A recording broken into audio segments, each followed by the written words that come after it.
Ndabashimira ko mureza amatwi. Ushobora kuba ari ubwa mbere wumvishira ijambo ryitwa Pneumonoritera microscopic silicovolcanoconiosis. Wanyumvise neza? Pneumonoritera microscopic silicovolcanoconiosis. Niryo jambo rirerire mu magambo y'Icyongereza. Rigizwe n'inyuguti 45. Ayuwanda. Aka kanya kubera ko wumvishe ndivuze ushobora kumfasha nk'igitangaza kubera ko utarishobora. Ukundi ko baswa babona abanyabwenge. Akenshi tubona abanyabwenge tukabona hari ibintu bakora tukabona ko twe tutabishobora kubera ko bafashe imyanzuro bakabyitaho twe tubafata nk'ibitangaza.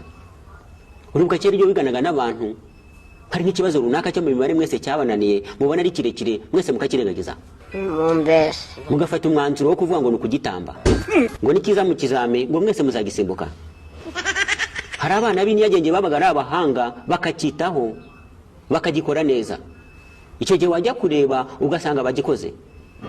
Akenshi hari igihe bazana icyo kibazo gikomeye bakanavuga ngo ni itegeko kugikora. Mu gihe wazi kuzagisimbuka ugasanga ni itegeko kugikora. Ukabura amanota bitewe no kunegirisha cyangwa se kwirengagiza. Nta kintu na kimwe cyagenewe abanyabwenge, nta n'icyagenewe abaswa. Ibintu byose wabishobora ahubwo biterwa n'akanyu biha. Abantu mujye mwiga kuba nk'abasirikare.